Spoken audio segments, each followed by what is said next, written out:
Thank you, Madam Speaker. I have just one question for the proponent of the bill, through you. Representative Fleischman, please prepare yourself. Please proceed, Representative France. Thank you, Madam Speaker. I have a question concerning the transportation pilot program that's governed in Section 8, starting on line 429. And the question that I have regards the provision that I read in the summary from that states that the Board of Education shall be reimbursed by either the students or the non-public school. And I would ask the proponent to, what is the mechanism for that, and how will that cost be determined to ensure that the local Board of Education is not having mandate for a cost to the local town sending their student outside the town? Through you, Madam Speaker. Representative Fleischman. Thank you, Madam Speaker, and I thank our good colleague for his question. So this pilot is exactly parallel to one we set up a couple years ago in the New Haven area, and I think in one other metro area. And the Representative, please. Ladies and gentlemen, our good colleagues are having difficulty hearing themselves. If you could please take your conversations outside as we're discussing an important piece of legislation. Thank you all very much. Please proceed, Representative. Thank you, Madam Speaker. The public school districts that provide transportation calculate the cost of adding a student onto the bus. They are then able to invoice the private or parochial school that's participating, so they are made fully whole and they are fully recompensed for any services they provide to those who participate in the pilot. Through you, Madam Speaker. Representative France. I thank you for that answer. I guess that takes care of the invoicing, and I presume, I'll ask the question of the proponent, have there been any issues with the pilot that was done in the city of New Haven with a non-public school questioning the invoice or not paying the invoice to the local Board of Education? Through you, Madam Speaker. Representative Fleischman. Through you, Madam Speaker, no.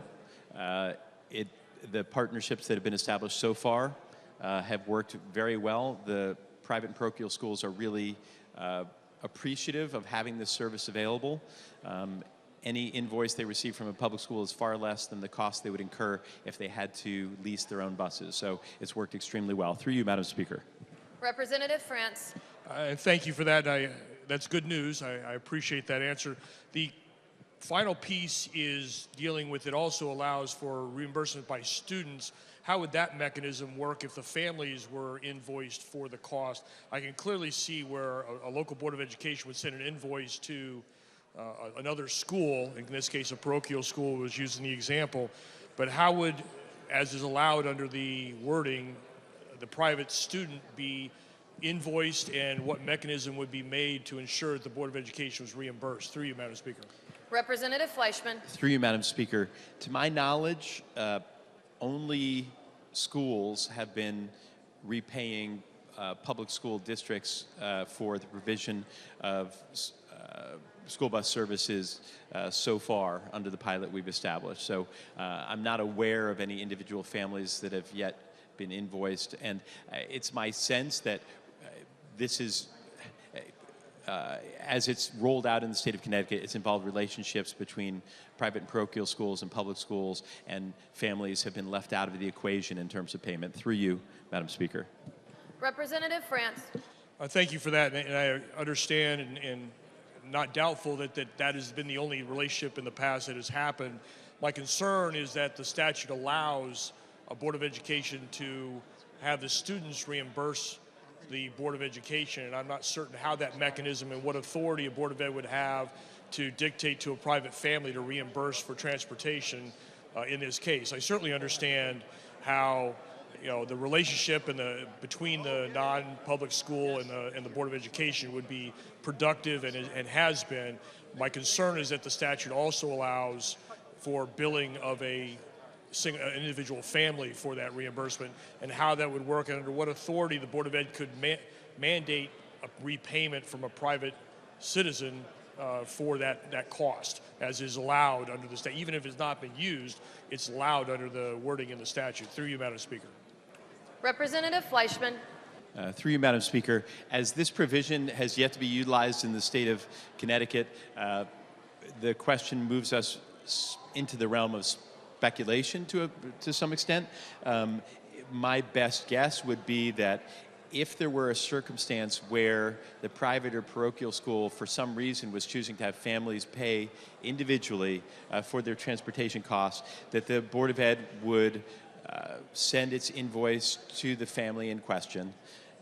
That family would be obligated to pay for transportation, and I suppose if there were non-payment, as in any arrangement, the public school system would have the option of discontinuing the allowance for the student to board the public school bus. Through you, Madam Speaker. Representative France. And I appreciate the hypothetical answer, and I guess my question really comes down to is, under what statutory authority does the Board of Education have to send that bill and expect repayment? I do understand that under the hypothetical situation that the good proponent offered, that is a likely consequence. I'm just not being familiar with the education law in the state. I have concern that there is authority for a Board of Education to do what the statute is saying they can do, to actually bill a private family for transportation, even at the request of that private family. I'm not familiar with it, so that's why I'm asking the question. Through you, Madam Speaker. Representative Fleischman.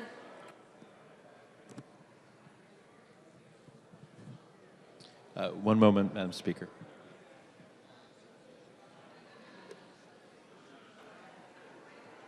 We'll stand at ease for one moment.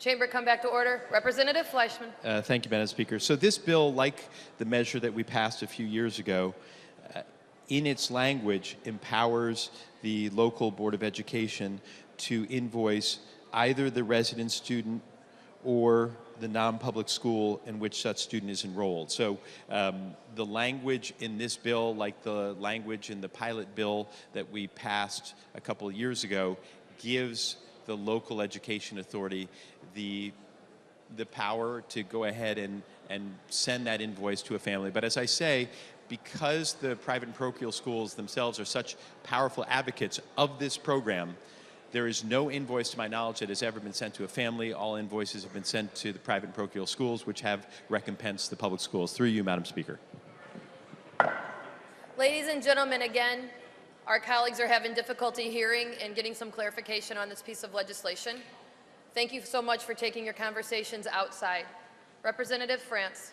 Thank you, Madam Speaker, and I appreciate the help that the proponent has provided to understand how that mechanism would work and what authority they have, and thank you very much.